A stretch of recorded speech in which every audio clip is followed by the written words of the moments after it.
City News is brought to you by East Brewster Lawyers, Rotorua, celebrating 100 years of legal excellence and innovation.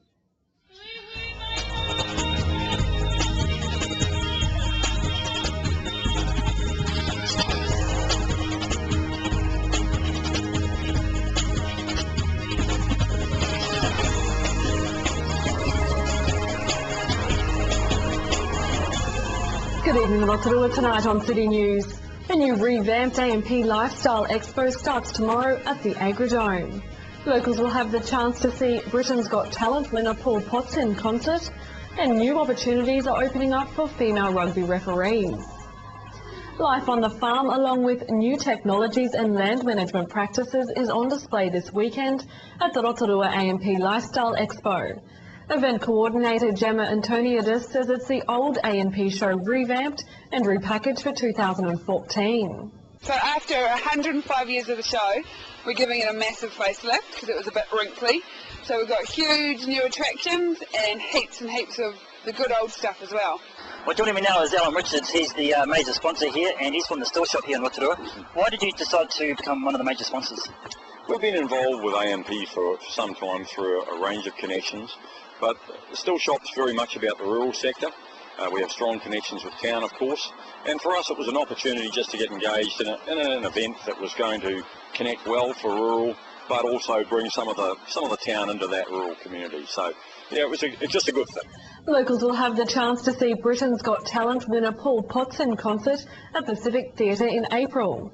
One of the 9 cities on his One Chance New Zealand tour, Potts' Rotorua concert will be the British tennis' only performance for fans in the Bay of Plenty and Waikato regions.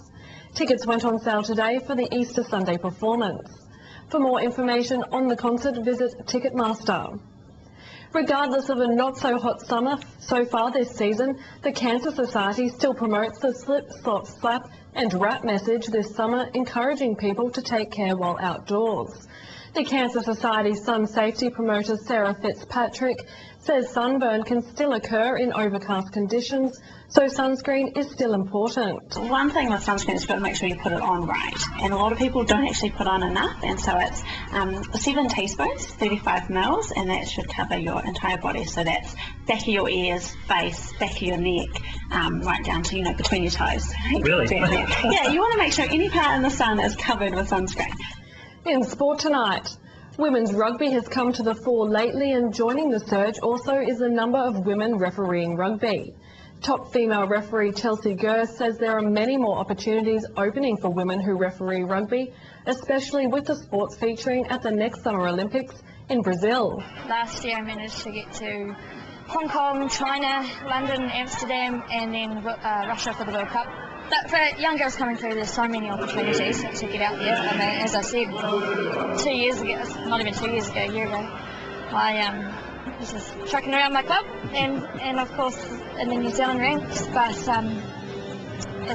with the Olympics coming up, it's a great way of getting in there. To weather now, and the forecast tonight is looking fine with westerlies easing and an overnight low of 8. And a reminder that every Friday you can plan your weekend activities with help from our weekend weather roundup with Met Service straight after City News. For program listings and other info or to catch up on City News, visit our website tvrotorua.co.nz. Still to come in tonight's program, we check out conservation work plans for Makoia Island, we visit the museum to check on progress of the New Zealand Falcons living at the museum, and we hear about the highly successful comedy cabaret on At the Blue Bars.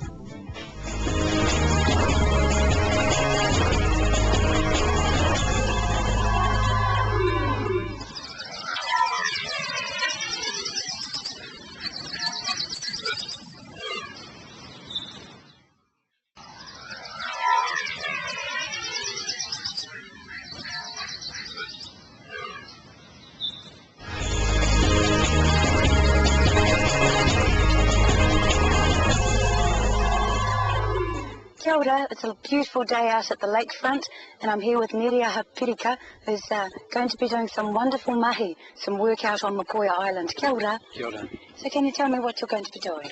Okay, what we're trying to do is get the whānau that beneficiaries on the island out there maintaining the island. So that means going over there, cleaning the tracks. There's about 7 different tracks on the island that you can actually take. And also the blackberry that's around the lake front. We want that cleaned up as well. And that's hard to get rid of, isn't it? Oh, it is very hard. Once blackberry takes hold, you really can only manage it. Under the ground. And yes, that's right. Yeah. But we, as trustees, are also trying to, I suppose, open up Makoi Island to not only the beneficiaries and the owners, but also to Rotorua and New Zealand, really. So, that's a big step, because it's tapu, you know, it's a sacred place for you all, yeah. and to open that up, what has been a catalyst for wanting to do that?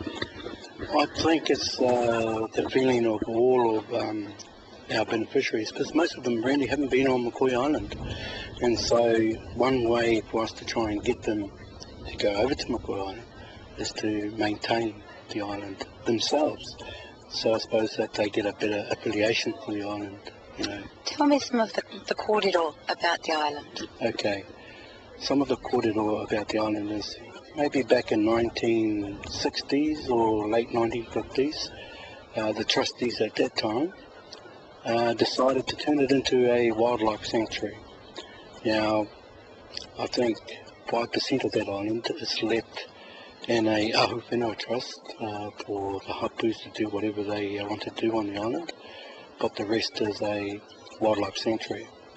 Now, the growth that you see on the island at the moment has been growing for the last 50 years, so, and it's now in its second stage of growth.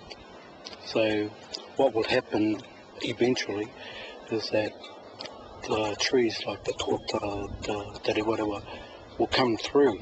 Also on the island we have birds you know, that are endangered, for instance like the saddleback, the brown spotted kiwi, and we do have some kōkako on the island. And also we got the normal, like the kereru, the kaka also all on the island, but they come and go freely. But the brown spotted kiwi, way back in 2005, 2003, about 6 pairs, about 3 pairs were put onto the island. And the recent survey done on the kiwis so far, they believe they're in excess of 20 on the island now, so they are breeding on the island. And wasn't there, you know, something about the tracks over there, like a rat found or something, or was that a while ago and been fixed? Yes, that was like a year ago. A rat was found in one of the traps that we have around the island. Now, with DOC, they help us maintain the biosecurity on the island, and that's what's keeping it a pest-free island. And I believe we're probably unique in the fact that we are so close to town, and yet a bit too far out for animals to actually swim there, like rats, like ferrets, that kill our birds. Yeah. So tell me about what you're wanting to do now with in the future with those tracks. Okay. What we want to do is to clear those tracks up. We want them to be accessible to everyone, so that they can freely walk up and down the tracks, and hopefully experience the, I call it tranquility over there. It's very quiet, it's very peaceful. If you go over there, you will feel it. You actually have to go over there to feel the experience. And also it keeps people to the tracks, because over there are a lot of grave sites. So we try and keep them to the tracks instead of going in and out of the bush. So how can people get involved? Okay, we've just put out a website for Makoi Island Trust. They can go on to the website and find the website there, and they will have all that information to contact the trust itself. So, also, I believe that they can also contact any of their representatives for the trust if they are owners. they should all know their representatives by now. So we're trying to bring our profile up, and yeah, it is available. Wonderful. Thank you very much, not only for spending your time with me, but also for being part of the catalyst to open up Mokoia Island for other people as well. Tēnā rawa te koe. Thank you. Kia ora.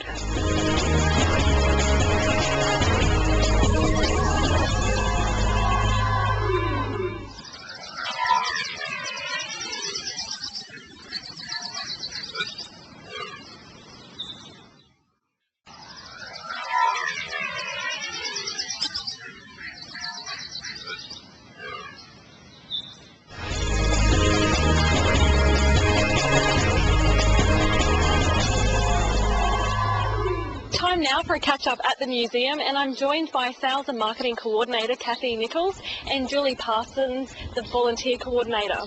Kia ora, Kathy and Julie. Thanks for joining us today. Hello. Now, Kathy, a big conservation success over the holidays. Yes. Can you tell me a little bit about the Native New Zealand Falcon project? So it originally started as an idea from our mayor, Steve Chadwick, who suggested the partnership between Wingspan and the museum, and then Wingspan wanted to help with endangered species, and so on the 2nd of January, when we released the 3 kariarea chicks, the history was made. So it was the first ever urban release of a threatened species in New Zealand. So Julie, can you tell us a little bit about the public reaction so far? They've been really, really interested in the karaerea. We've had visitors come specifically from Taranaki just to see them, and they did see them, which was great. And we've had plenty of interest from people from Tauranga, and our own community have been coming in droves to look at not only the exhibition inside the museum, but also try and catch a glimpse of the karaerea on the wing as they are now. It's quite an exciting project happening, and so it's great that people have been coming out and supporting it. What sort of questions have they had about the falcon? Well, they're interested in what they eat, they're interested in the impact on the ecology of this area, and particularly what they will do in relation to our native species. We have tui here, and they really want to know that the tui are not at risk, and we know that they're not, so that's great. The native birds have imprinted in their genetics to be frightened of the karaerea, which is the fastest bird in New Zealand. So we're pretty hopeful that the native species won't be affected at all. But the gulls and the sparrows and hopefully the odd swallow or two might find it a different story altogether. And so far, what have been the movements of the birds? Up until today, or the end of yesterday, they were pretty well seen only around the southern part of the building, but from today they've taken an interest up in the northern wing and have been flying near the visitors viewing platform in that area. So visitors to the museum might be lucky and catch a glimpse of them around that northern area now. So what are the chances of, if visitors come down, they'll be able to spot one of the falcons? Well, at the moment, probably the most likely spot for them to see them is at the rear of the building. They seem to have been favouring that area a little more than the front. And one of their favourite spots is this turret straight up here, which is nice for me because it's right outside my office window. But they often nestle there when they're settling down during the day. Other than that, they can be seen on railings, on roof ledges, up on top of their hack box. It's just a matter of being very patient and looking hard for that brown spot nestling beside the railing. So if people have binoculars, it's a good idea to bring them down too. Also, they can come down and look out. We have volunteer watchers from dawn till dusk. They'll all be wearing these delightful outfits, and they will really have a good idea.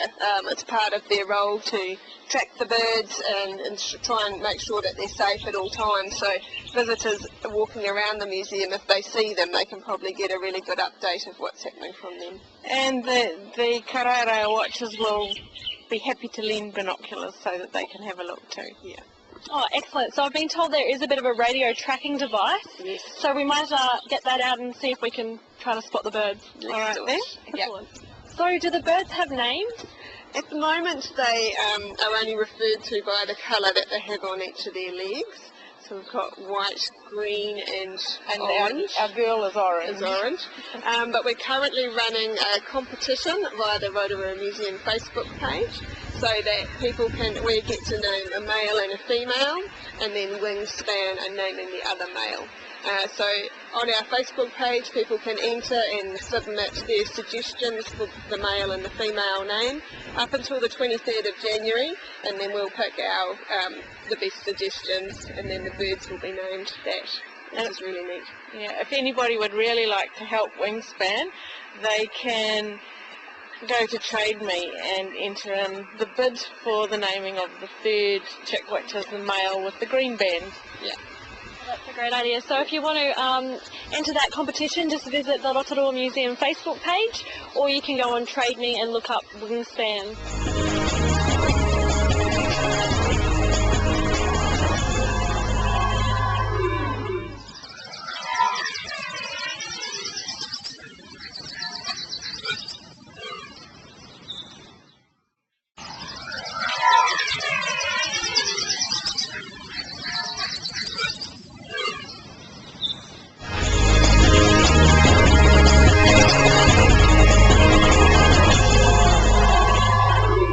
A touch of glam cabaret is on offer at the Blue Bath, and to tell us a little bit about it is manager Joe Remains. Kia ora, Joe, thanks for joining us today. Oh, nice to see you, Colin. So the show's been on for a couple of weeks now. How's it been going? The show's absolutely fantastic. We've had rave reviews from lots of people that have come through and been very excited about what they've seen. It's something in that show for everyone. And I understand there's a bit of a TV star in the production. Who is it? We have Bronwyn Ture, who starred in, I think, 3 seasons of Go Girls on TV3. Lovely, lovely lady, and we're thrilled to have her as part of the team this year. It's quite exciting, isn't it? Very exciting. So what are some other enticing features of the show? I think just the content of it, the calibre of the people that are in the show. They've got tremendous voices. So if you're into your singing, that alone is enough to provide a really great night. But the comedy, it's the old-fashioned sort of slapstick comedy. And so lots and lots of laughs. And the costumes are amazing. Designed by Ian Harmon, who's also in the show. He did a fantastic job of designing the costumes, and they're beautifully made with lots of intricate detail, very sort of flamboyant, over the top. So really bright and colourful, larger than life.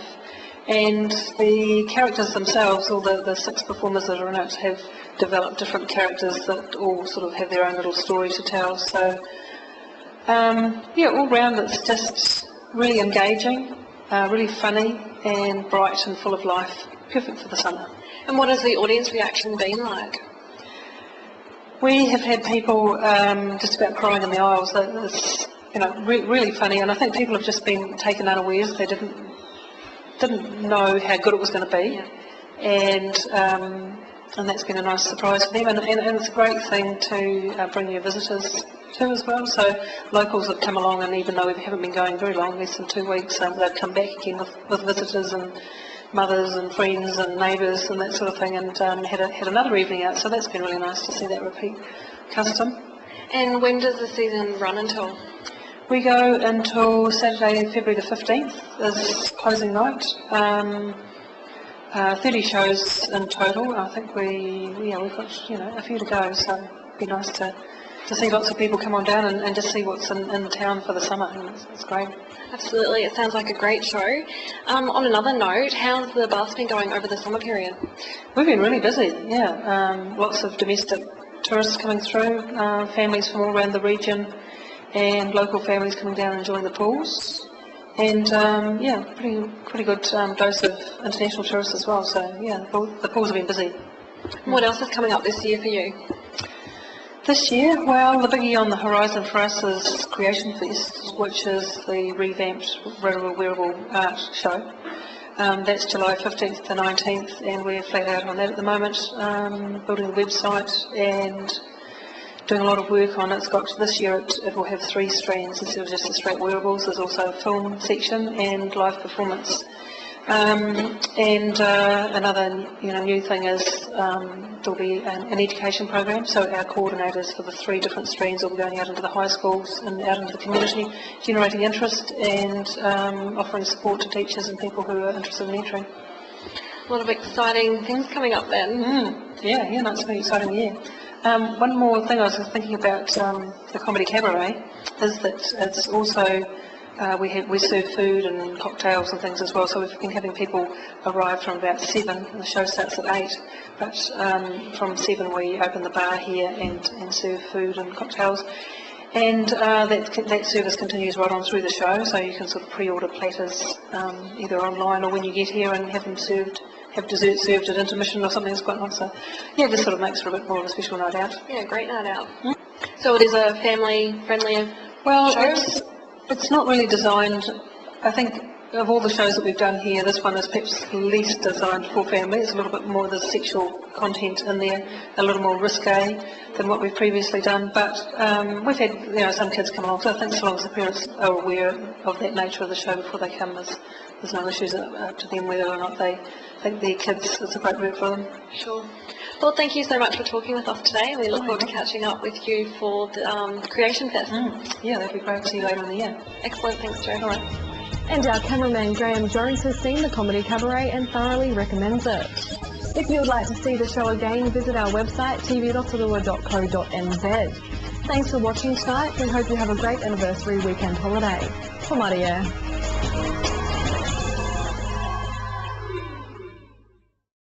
Supporting local content so you can see more of New Zealand on air.